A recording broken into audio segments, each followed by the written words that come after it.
What if I told you that the real power behind every great achievement in history, from empires built to personal breakthroughs, was not luck, talent, or intelligence, but discipline, not the cold, rigid discipline you might associate with military drills or boring routines, but a deeper, wiser form of discipline, one that the Stoics, some of the greatest minds of the ancient world, believed was the foundation for a meaningful and powerful life. They weren't chasing quick results or external applause. They sought virtue, clarity, and inner peace. And discipline was the gateway. In today's video, we're diving into 4 powerful Stoic reasons why discipline is not just useful, but absolutely essential if you want to bring any plan, dream, or vision to life. We'll explore how discipline frees you from what you can't control, how it builds inner resilience when life doesn't go as planned, how it helps form habits aligned with your highest values, and how it grants you real freedom, not from rules, but from the chaos of your own impulses. These are not just philosophical ideas, they're practical tools that you can start applying today to achieve whatever you've set your mind to. And trust me, by the end of this video, when we bring it all together in one powerful Stoic conclusion, you'll never look at discipline the same way again. So take a breath, clear your mind, and let's step into the mindset of the Stoics. Let's begin. First, control over what depends on you. The dichotomy of control. The first Stoic lesson is simple, but life-changing. Control what depends on you. Let go of what doesn't. Sounds easy, right? But how many times have you felt paralyzed by things completely outside your control? Someone's opinion, a missed opportunity, the economy, or just bad luck. The Stoics called this the dichotomy of control, and it sits at the very heart of their philosophy. Epictetus said it best: some things are up to us, and some things are not. And here's where discipline enters the picture. Discipline is what allows you to focus your energy on and that's actually within your power, your thoughts, your actions, your effort, while refusing to waste precious mental space on everything else. Imagine this: you've built a plan, you've written down your goals, you've mapped out every step, but then someone criticizes you, or the timing doesn't feel perfect, or things don't go as expected. Without discipline, your focus scatters, you overthink, react emotionally, and lose momentum. But with discipline, you bring your attention back to your next action, to what you can do right now, regardless of the storm around you. Here's a real example. In 2009, J.K. Rowling, the author of Harry Potter, gave a commencement speech at Harvard. She said, "Rock bottom became the solid foundation on which I rebuilt my life." At one point in her life, she was a single mother, broke, jobless, and struggling with depression. She couldn't control the publishing industry. She couldn't control how others saw her, but she could control how many hours she wrote, how many pages she revised. How often she showed up to her creative work. That was discipline, and that's what kept the plan alive, even when the world seemed completely against her. You see, when you're disciplined, you stop negotiating with chaos. You stop giving power to what you can't influence. You become laser-focused on what matters: your effort, your choices, your character. Even Marcus Aurelius, emperor of Rome and leader of a vast, unpredictable empire, wrote in his journal, not about wars or politics, but about this exact idea: you have power over your mind, not outside events. Realize this, and you will find strength. He ruled millions, but his focus was always on the one thing he truly controlled: himself. So ask yourself right now, are you pouring your energy into things you can't change? Or are you disciplined enough to keep your attention where it counts? Because without discipline, your plan is just a fragile idea, constantly pulled in every direction by distractions. But with discipline, your plan becomes a compass. You don't need perfect conditions. You only need to stay aligned with what's yours to command: your attitude, your actions, your response. And that is where real power begins. Second, Resilience in the face of obstacles. Obstacles are not the enemy, but your reaction to them, that can be. Let's face it, no matter how well you plan, life will challenge you. Unexpected detours, delays, rejections, or even personal failure. That's not a possibility, it's a guarantee. But here's the Stoic insight. Discipline doesn't make you rigid. It makes you resilient. There's a profound difference. Marcus Aurelius, the Stoic emperor, once wrote, "Obstinacy is the companion of ignorance," and in another moment of quiet reflection, he added, "The impediment to action advances action. What stands in the way becomes the way." In other words, the obstacle is the path, but only if you have the discipline to keep walking it. Let me tell you a story. In 1914, a massive fire broke out at one of Thomas Edison's factories. The flames destroyed years of research, prototypes, and equipment in just hours. His life's work gone in smoke. He was 67 years old. Most people would collapse, but Edison, he stood there, watching the fire with calm eyes, and he said to his son, "Go get your mother and all her friends. They'll never see a fire like this again." And the next morning, he said, "There is great value in disaster. All our mistakes are burned up. Thank God we can start anew." That's not denial. That's not delusion. That's discipline. Resilience. Discipline isn't about clinging stubbornly to a rigid plan. It's about holding firmly to your purpose, while flexibly adapting your approach. A disciplined mind doesn't panic when things go wrong. It doesn't give in to excuses. It adjusts, recalculates, and keeps moving forward with clarity and calm. That's why the Stoics trained themselves not just to act, but to endure. Seneca, another Stoic master, warned, "Difficulty strengthens the mind, as labor does the body." He believed the obstacle was a spiritual workout, a way to train character through adversity. Here's a modern example.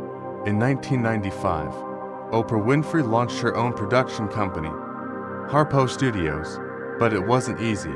She faced rejection, legal battles, and massive doubts from the industry. At one point, the pressure nearly broke her. But she stayed disciplined, not blindly stubborn. She adapted, pivoted, refined her strategy, but she never abandoned her vision. Today, she's not just a media mogul.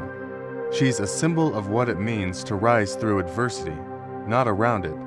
Resilience isn't a gift. It's the result of practice. Discipline, the quiet force that tells you, yes, this is hard, but keep going. You're still in the game. So the question is, when the plan falls apart, will you fall with it? Or will you have the discipline to rise, to reframe, to rebuild?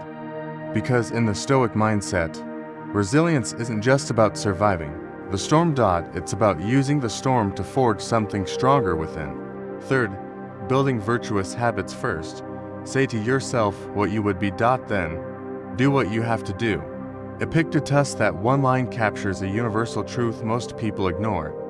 Who you become is built, not wished, and the bricks are laid through discipline. One small action, repeated with intention, again and again. The Stoics didn't believe in motivation, they believed in habits. In doing the right thing even when, especially when, you don't feel like it. Why? Because your habits become your character, and character, in Stoic thought, is your true wealth. Here's the trap most fall into. They set goals, big, exciting goals. I want to get in shape. I want to become a great leader. I want to start a business. But without discipline, those goals remain fantasies, because discipline is what turns that goal into a schedule, into a routine, into a non-negotiable behavior that reshapes who you are. Let's break this down with a real-world example. Think of James Clear, author of Atomic Habits. He teaches something that could have come straight from the Stoics. Every action you take is a vote for the type of person you wish to become. The Stoics would have nodded in agreement, because to them, the good life wasn't made of rare, heroic moments, but of daily alignment between your values and your actions. You want to be wise? Then study, Consistently, you want to be just. Then act fairly, even when no one's watching. You want to be free. Then master yourself, especially when tempted. That's discipline. That's virtue in motion. Let's zoom in on a more personal story. In her early years, Angela Duckworth, a psychologist and best-selling author of Grit, studied what made high achievers stand out. Was it talent, IQ, opportunity?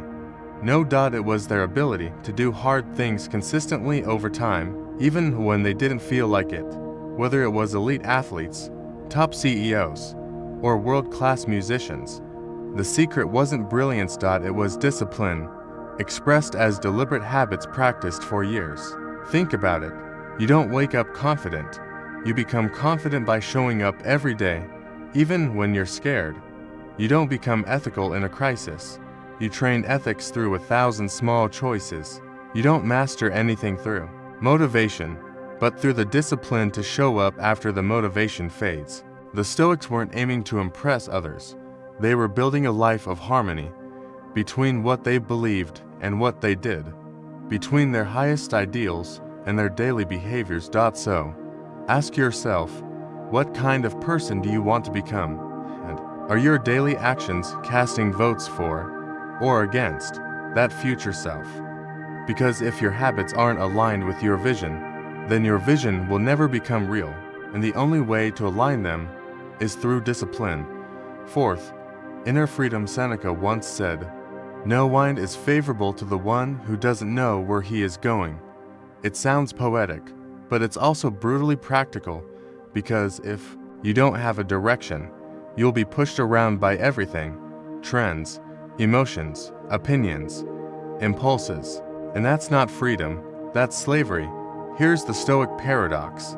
Discipline, the very thing most people try to escape, is the key to true inner freedom. We live in a world obsessed with choices. More freedom, more options. But freedom without discipline, that's chaos, and chaos leads to regret. Just think about it. How often do people say they want to be free, but are actually prisoners of their own cravings? They say they want clarity, but can't stop scrolling. They say they want peace, but keep chasing noise. They say they want success, but fall to distraction again and again. The Stoics knew that the real enemy wasn't outside. It was within. The battle was against laziness, fear, ego, addiction to pleasure. Not because pleasure is bad, but because when it rules you, you're not steering the ship anymore. And that's where discipline becomes your compass. It cuts through temptation. It silences the noise. It reminds you who you are and where you're going. Here's a story that illustrates this. Viktor Frankl, the Austrian neurologist and Holocaust survivor, wrote Man's Search for Meaning after surviving the concentration camps. He lost everything: his family, his freedom, his future. But inside that horror, he discovered something extraordinary. Everything can be taken from a man, but one thing, the last of human freedoms, to choose one's attitude in any given set of circumstances. Even in a literal prison, Frankl found a deeper freedom, the freedom of the mind, the spirit, the will. That kind of freedom doesn't come from comfort. It comes from discipline, the ability to say, "This is who I choose to be. This is the direction I choose to go." It's the same principle the Stoics lived by. They didn't chase every desire. They didn't react to every emotion. They didn't need the world to be perfect in order to feel free, because their freedom was internal, anchored by discipline. Socrates called it mastery of the self. Seneca called it serenity. Marcus Aurelius called it living in accordance with nature and reason. But whatever the name, it points to the same truth. A disciplined soul is a free soul. So ask yourself, are you free, or are you being ruled by impulses you never chose? Because when you have discipline, you no longer serve your desires, they serve you. You become the captain of your life, not the captive of your whims. And that is the highest form of freedom there is. Conclusion: the Stoic power of discipline. So let's bring it all together. You've just seen for timeless truths, not from modern hacks or social media trends. but from ancient minds who stared into chaos, faced emperors and exile, and still walked forward with peace and purpose. Discipline teaches you to focus on what's in your control and stop being consumed by what isn't. It builds resilience. So, when the storm comes, and it always does, you don't fold. You adapt. It creates habits rooted in virtue, turning your highest values into daily practice. And it unlocks the door to true freedom, not the freedom to do whatever you want, but the freedom to be who you are, unshaken, undistracted, unwavering. For the Stoics, discipline wasn't about living like a machine. It was about living with meaning, with alignment. With power that can't be taken by circumstances. As Marcus Aurelius said, the soul becomes dyed with the color of its thoughts. So, what color are you choosing today? The dull gray of excuses and reaction, or the bold clarity of action, intention, and self-mastery? Because in the end, discipline isn't punishment, it's liberation. It's not the path of the weak, it's the weapon of the wise. So, if you're serious about achieving what you've planned, not just in results, but in the person you become in the process, then start where the Stoics started. Start with discipline. If this message resonated with you, don't keep it to yourself. Like, share, and subscribe, not just to support the channel, but to help spread a philosophy that's more relevant now than ever. Together, let's revive the ancient wisdom that leads not just to achievement, but to a life of purpose, peace, and unshakable strength.